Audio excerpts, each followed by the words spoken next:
Samsung A07 versus Honor X6C दोनों को बहुत ज्यादा मुझसे डिमांड की जा रही थी कि इनका जल्द से जल्द कंपैरिजन लेके आएं बिकॉज ये दोनों फोन इंटरेस्टिंगली मेरे स्टूडियो में ऑलमोस्ट 4 मंथ से यूज हो रहे हैं। जब से A07 लॉन्च हुआ है वो भी यूज हो रहा है, उससे पहले 4 महीने हो गए हैं Honor का X6C भी यूज हो रहा है। तो मैं आपको डिटेल में बता पाऊंगा कि इन दोनों में से अगर आप कोई फोन लेने का सोच रहे हो तो आपको किसकी तरफ जाना चाहिए, बिकॉज दोनों फोन ही काफी ज्यादा सॉलिड स्पेक्स के साथ आते हैं पाकिस्तानी मार्केट में।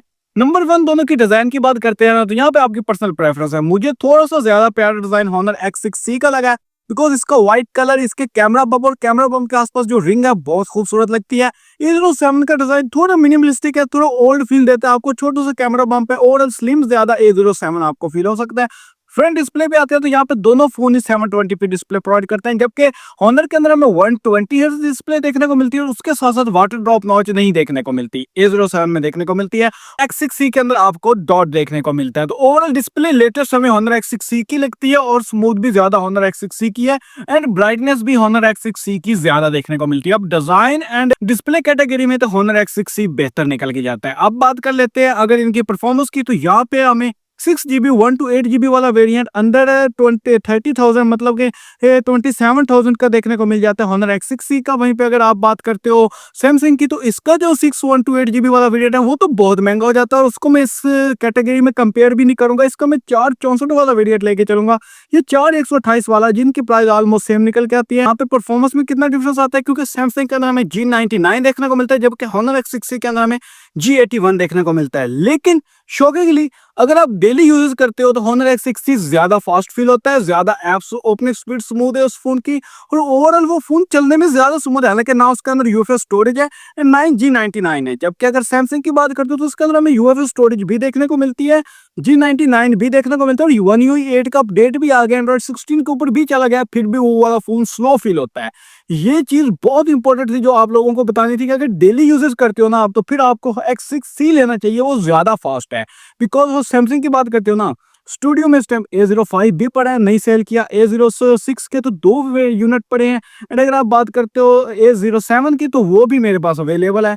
ये सारे फोन स्लो हैं, बस ये सैमसंग के हैं तो इस वजह से यहाँ पे यूज हो रहे हैं, बस ब्रांड वैल्यू चली जाती है इसकी तरफ। लेकिन अगर X6C की बात करते हो तो मुझे पर्सनली वो ज्यादा फास्ट फील हुआ है और ज्यादा रिलायबल भी फील हुआ है। अब गेमिंग के ऊपर आ जाते हो तो गेमिंग डेफिनेटली आपको सैमसंग में 90 FPS देखने को मिलती है, लेकिन अगर गेम ज्यादा अच्छी चलाता कौन सा है, दोनों फोन एग्जैक्टली सेम चलाते हैं। अब यहाँ क्या इशू आता है क्योंकि 4GB रैम देखने को मिलती है हमें, G99 तो देखने को मिलता है लेकिन सैमसंग के अंदर 4GB रैम है तो वो थोड़े फ्रेम ड्रॉप लैग वगैरह करता है। अगर 40 FPS पे कर लोगे तो ठीक चलेगा। X6C की बात करते हो वो प्रोवाइड ही 40 FPS करता है और लेवल की गेमिंग देखने को मिलती है। अब आ जाते हैं कैमरा कैटेगरी में। कैमरा कैटेगरी यहाँ पे थोड़ी सी हैरानकुन हो सकती है बिकॉज ज्यादा फीचर हमें Honor X6C में देखने को मिलते हैं, जैसे कि पोर्ट्रेट में 2x जूम देखने को मिलती है, नाइट फोटोग्राफी देखने को मिल जाती है, वीडियो 1080p 30fps पे रिकॉर्ड करते हैं दोनों फोन ही। वीडियो रिकॉर्डिंग दोनों फोन के मैक्सिमम रेजोल्यूशन 1080p 30fps के ऊपर हो रही है। जहाँ पे आप देख सकते हो कि दोनों में रिजल्ट का कितना डिफरेंस निकल कर आ रहा है। जो रियल कलर है ना शर्ट के वो सैमसंग कैप्चर कर रहा है, लेकिन ये है कि Honor थोड़ा सा बूस्टेड साइड पे जा रहा है। एक बार जरा मैं घूम के आपको इस तरफ सनलाइट दिखा देता हूँ कि यहाँ पे दोनों कैसा कंट्रोल करते हैं। तो HDR दोनों फोन ऑलमोस्ट सेम सा निकल कर रहे हैं। स्टेबलाइजेशन की बात करते हो तो दोनों में कोई डेडिकेटेड स्टेबलाइजेशन मोड देखने को नहीं मिलता, लेकिन यहाँ पे मुझे lightly Honor X6C stable feel हो रहा है। और अगर मैक्सिमम जूम की बात करते हो तो 2x पे जूम करते हैं एंड 10x के ऊपर जाता है सैमसंग, वहीं पे 10x तक ही जूम कर सकता है हमारा Honor। सो ओवरऑल कोडिंग में दोनों में ही ज्यादा डिफरेंस नहीं है, बस ऑलमोस्ट सेम से निकल के आते हैं। वीडियो रिकॉर्डिंग में मुझे सैमसंग ज्यादा बेहतर लगा। सैमसंग के कलर अच्छे निकल के आते हैं और कलर्स के साथ साथ वो वाला फोन हमें थोड़ी सी डायनेमिक रेंज ज्यादा अच्छी प्रोवाइड करता है और ओवरऑल डिटेल भी मुझे सैमसंग की ज्यादा बेहतर लगी है। फोटोग्राफी में चले जाते हैं तो वहां पे भी दोनों में से जो इमेज प्रोसेसिंग है वो मुझे सैमसंग की कहीं बेहतर लगी है, कहीं Honor X6C की बेहतर लगी है। बस Honor X6C में एक चीज थोड़ी सी बुरी देखने को मिली है कि वो कुछ फोटोज को फ्लैट रखता है और फ्लैट के साथ साथ वाइट ज्यादा बढ़ा देता है, थोड़ा सा ओवर ब्राइट सी पिक्चर आपको फील हो सकती है। लेकिन अगर सैमसंग की बात करते हो तो वेल बैलेंस्ड कलर निकल के आते हैं। पोर्ट्रेट मोड की बात करते हो तो पोर्ट्रेट मोड में Honor X6C में 1x एंड 2x का मोड देखने को मिलता है, लेकिन दोनों में डायनेमिक रेंज बिल्कुल बेकार किस्म की देखने को मिलती है।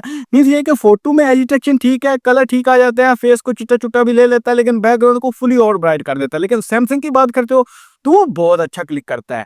एक तो बैकग्राउंड भी डायनामिक रेंज बहुत अच्छी क्लिक करता है, उसके साथ-साथ आपका फेस भी ठीक रखता है। हालाँकि उसके अंदर 1x पोर्ट्रेट है, उसमें 2x देखने को नहीं मिलता, तो उस लिहाज से मुझे कैमरा कैटेगरी में थोड़ा-सा बेहतर A07 लगा है। अगर आपका कैमरा का ज़्यादा यूज़ है तो आप A07 की तरफ जाइएगा, वो आपको थोड़ा-सा बेहतर प्रोवाइड कर देगा। ना बैटरी टाइम एंड चार्जिंग में आ जाते हैं, यहाँ बहुत इंटरेस्टिंग बात आ जाती है। बिकॉज़ सैमसंग के अंदर बॉक्स में चार्जर देखने को नहीं मिलता, लेकिन वो स्पोर्ट 25 वाट करता है। जबकि अगर हॉनर की बात करते हैं तो उसके अंदर 33 वाट की चार्जर भी देखने को मिलता है साथ, और उसकी चार्जिंग स्पीड ऑलमोस्ट मुझे 30 मिनट ज़्यादा जल्दी चार्ज होता हुआ देखने को मिला है सैमसंग के निस्बत। सैमसंग को 25 वाट चार्जर लगा भी लो ना, फिर भी वो वाला फ़ोन 1.5 घंटा इज़िली ले जाता है, 1.5 घंटे से भी ऊपर चल जाता है, 1 घंटा 40 मिनट ले जाता है, ज़ीरो स्टैंडर्ड की बात कर रहा हूँ मैं। लेकिन अगर Honor X60 की बात करते हो तो 1 घंटा 10 एक मिनट में ये वाला फ़ोन आपका चार्ज हो जाता है। और बैटरी टाइमिंग की बात करते हो तो बहुत से लोगों ने यहाँ कहा था कि Honor X60 हीट होता है, भाई मेरे वाला यूनिट बिल्कुल हीट नहीं होता था, और बैटरी टाइमिंग भी बहुत सॉलिड प्रोवाइड करता था। अगर दोनों को साइड बाय साइड कंपेयर करूँ तो फिर तो 1 घंटे का डिफरेंस निकल के आता है कि आपका जो Honor X60 है वो 1 घंटा ज़्यादा चलता है मेरी यूजेस में। जो A07 वो 1 घंटा पहले डाउन हो जाता है, लेकिन ज़्यादा बैटरी टाइम में फ़र्क नहीं आया, बस चार्जिंग स्पीड में काफ़ी डिफरेंस है कि Honor X60 जल्दी चार्ज होता है। अब दोनों में से आपको बाय कौन-सा करना है? तो यहाँ पे सिंपल सी बात है, अगर आपको व्हाट्सएप यूज़ करना है, कॉलिंग करनी है, थोड़ी बहुत ही गेमिंग करनी है, एक मतलब ओवरऑल फ़ोन लेना चाहते हो तो आप डेफिनिटली Honor X60 की तरफ जाओ, क्योंकि Honor के फ़ोन जल्दी स्लो नहीं होते। ये एक रिलायबल ब्रांड है, हालाँकि ये चाइनीज़ है फिर भी बहुत अच्छा चलता है। वहीं पे अगर सैमसंग की बात करते हो तो सैमसंग में आपको लॉन्ग सॉफ्टवेयर सपोर्ट तो देखने को मिलेगी, लेकिन वो स्लो चलेगा। अगर आप स्लो फ़ोन के साथ चल सकते हो, जैसे कि किसी वालदा को लेके देने हैं या किसी ज़्यादा एज वाले बंदे को लेके देना है जिसका हाथ ही स्लो होता है, उसने चलाने स्लो है, उसके लिए बहुत अच्छा है। 5 साल तो ये खराब नहीं होने वाला ना, अगर आप गिराओ नहीं, पानी में ना गिराओ तो। हाँ, और एक और पानी से याद आ गया कि दोनों में IP54 देखने को मिलती है, तो उस लिहाज से आपको टेंशन लेने की ज़रूरत नहीं है। तो डेफिनेटली फर्स्ट प्रायोरिटी पे Honor X60 है, लेकिन सेकंड प्रायोरिटी पे A07 है। लेकिन A07 भी बुरा नहीं है, आप उसे भी कंसीडर कर सकते हो, लेकिन थोड़ा और अच्छा फ़ोन चाहते हो 6128 वाला जो चले सही, तो फिर X60 की तरफ चले जाओ। बाकी इस तरह के वीडियो में मैं डालता रहता हूँ, कोई क्वेश्चन आएगा नीचे कमेंट में ज़रूर पूछिए। अपने भाई को दीजिए इजाज़त, मिलते हैं नेक्स्ट बहुत इंटरेस्टिंग वीडियो में, तब तक के लिए अल्लाह हाफ़िज़।